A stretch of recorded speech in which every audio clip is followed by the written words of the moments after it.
오늘은 사사기서 19장의 말씀을 통해서 세 부류의 인간상이라고 하는 제목으로 같이 은혜 나누겠습니다. 이스라엘의 에브라임 산지에 레위인이 있었습니다. 그 레위인은 첩을 거느리고 있었는데 이 첩이 행음을 하고 남편을 피해서 본가로 가서 4개월이나 은거하고 있었습니다. 오늘 본문의 말씀은 레위인이 자신의 첩을 데리러 처가에 갔다가 귀가하는 도중에 기브아에서 발생한 한 사건을 보여줍니다. 장인의 권유로 4일을 처가에서 머무른 레위인은 안식일이 다 되어서야 부랴부랴 집으로 귀가를 서둘렀습니다. 그러는 도중에 밤이 되어서 레위인과 첩 일행은 기브아의 숙소를 정하기로 결심을 했습니다. 길이 험하고 도적이 들끓는 어두운 밤길을 계속해서 여행하기란 여간 위험스럽지 않았기 때문입니다. 그러나 레위 일행은 기브아에서 숙소를 구할 수가 없었습니다. 당시 하나님의 법을 떠나서 황폐해질 대로 황폐해진 이 사회 풍조로 인해서 나그네에게 숙소를 제공할 사람이 한 사람도 없었기 때문입니다. 자, 15절 말씀 보겠습니다. 기브아에 가서 유숙하려고 그리로 들어가서 성읍 넓은 거리에 앉아 있으나 그를 집으로 영접하여 유숙하게 하는 자가 없었더라. 그러던 중에 기브아 한 노인의 이 환대를 받고 제사장 일행은 그 집에서 하룻밤을 지내게 됐습니다. 그런데 그 집에서 문제가 생겼습니다. 기브아의 이 불량배들이 들이닥쳐서 제사장을 요구한 것입니다. 자, 22절 말씀 보겠습니다. 그들이 마음을 즐겁게 할 때에 그 성읍의 불량배들이 그 집을 에워싸고 문을 두들기며 집주인 노인에게 말하여 이르되 내 집에 들어온 사람을 끌어내라. 우리가 그와 관계하리라 하니. 이들은 동성연애자들이었습니다. 그래서 레위인과 행음하기를 원했던 것입니다. 이것을 본 이 집주인은 자신의 딸과 그리고 이 레위인의 첩을 내어주겠다고 제안을 합니다. 자, 24절입니다. 보라, 여기 내 처녀딸과 이 사람의 첩이 있은즉 내가 그들을 끌어내리니 너희가 그들을 욕보이든지 너희 눈에 좋을 대로 행하되 오직 이 사람에게는 이런 망령된 일을 행하지 말라 하나. 그렇지만 이 불량배들은요 계속해서 레위인을 요구를 했습니다. 이 생명의 위협을 느낀 레위인은 결국 그 첩을 그들에게 내어주게 됩니다.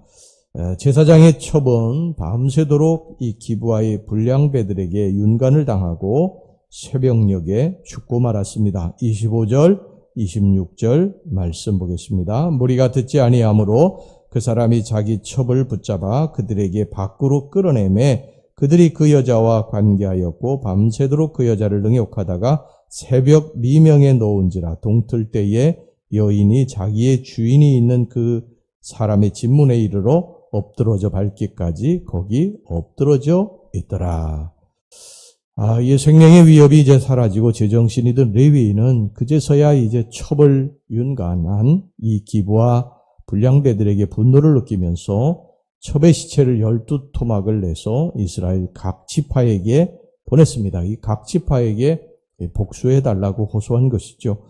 오늘 여기 본문의 말씀은요, 이런 당시의 비도덕적이고 처참한 사건을 배경으로 하고 있습니다. 오늘 본문에서 우리는 세 부류의 인간상을 볼 수가 있는데 첫 번째는 기브아의 한 노인입니다. 기브아의 한 노인을 통해서 우리들이 볼 수 있는 그런 인간상입니다.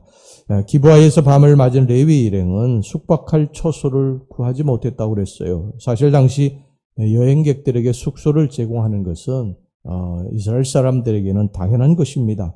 그들의 관습이고 미덕이었고 이것은 율법이 정한 하나님의 명령이기도 했어요. 그렇지만 기브아에서는 레위 일행에게 숙박을 제공하는 사람이 없었습니다. 그만큼 당시 사회가 삭막하고 인정이 메말라 있었던 것입니다. 그러나 다행히도 이 레위 일행은 기브아의 한 노인을 만났습니다. 그 노인은 레위 일행을 아주 따뜻하게 대접을 해주었습니다. 레위인 일행이 가지고 있는 음식이 있었음에도 불구하고 손수 만든 음식으로 따뜻하게 이제 대접을 해주는데, 자, 20절 말씀 보겠습니다. 그 노인이 이르되 그대는 안심하라. 그대의 쓸 것은 모두 내가 담당할 것이니 거리에서는 유숙하지 말라 하고, 나그네를 따뜻하게 대접하는 것이 자신의 책임이요 또 자신이 져야 할 마땅한 부담이라는 것이었습니다. 뿐만 아니라 노인은요, 가축까지도 필요한 음식을 이렇게 내주어서 먹여주었습니다.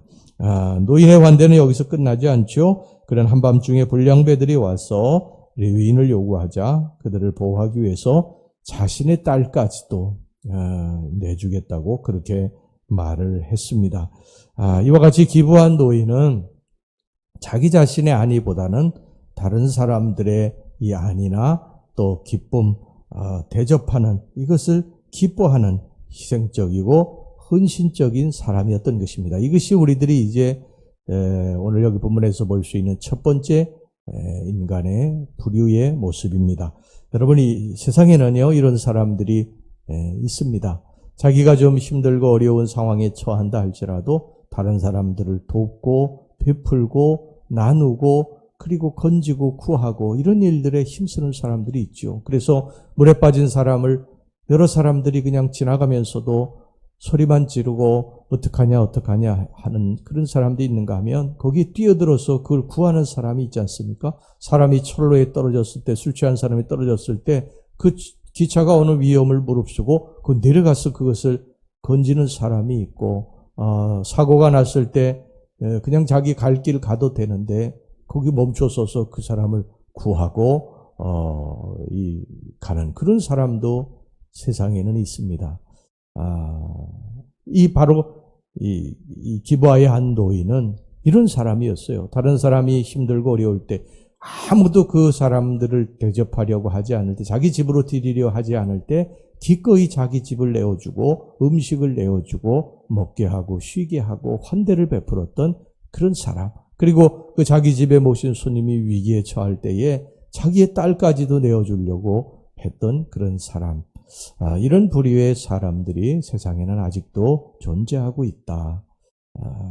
자, 그 다음에 두 번째 부류의 사람이 나오는데요. 이 생명을 지키기 위해서 레위인은 자기의 첩을 버리게 되죠. 첩을 내줍니다.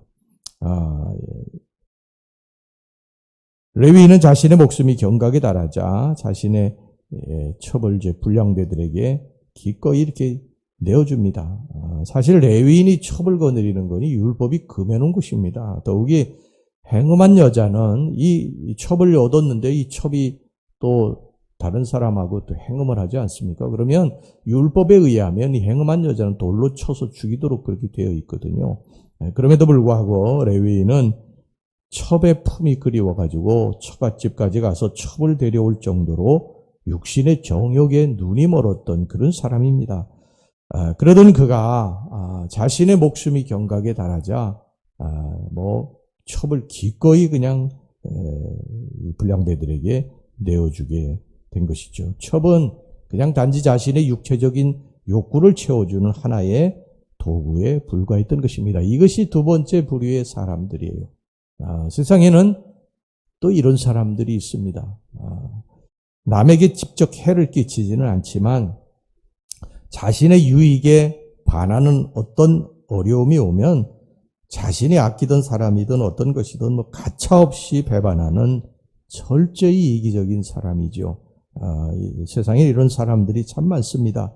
자신의 이익을 위해서 어제까지 친구였던 사람 기꺼이 배신하고 떠나는 사람, 부모 형제도 또 버리는 사람, 자신의 욕망만을 성취하기 위해서 살아가는 그런 사람, 이 가룟 유다 같은 사람이죠. 이런 사람들이 두 번째 부류의 사람들입니다.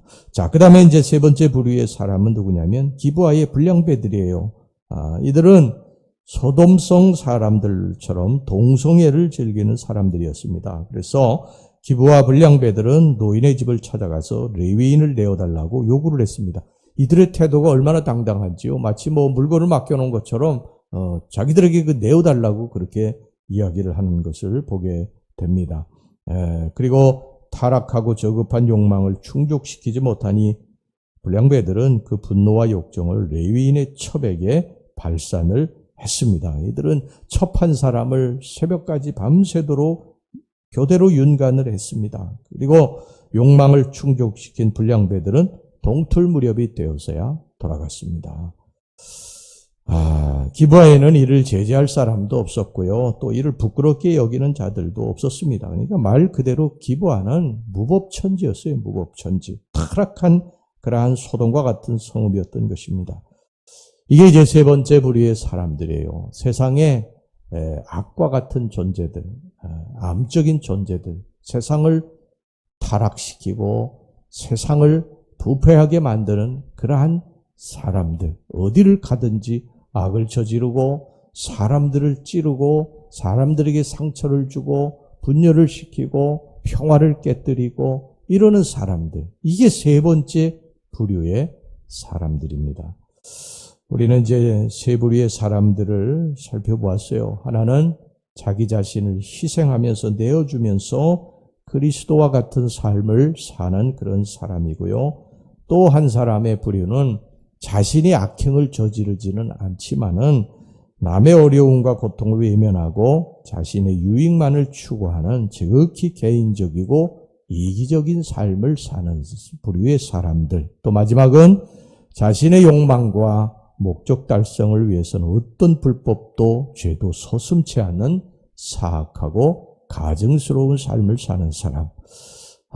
오늘 이 세 부류의 사람들을 살펴보면서 나는 어떤 부류의 사람인지, 우리 그리스도인들이 가야 할 이 모습, 길, 이것은 어떤 것인지, 그것은 당연히 우리가 첫 번째 모습이죠. 그리스도인의 모습은 그래야 된다는 것입니다.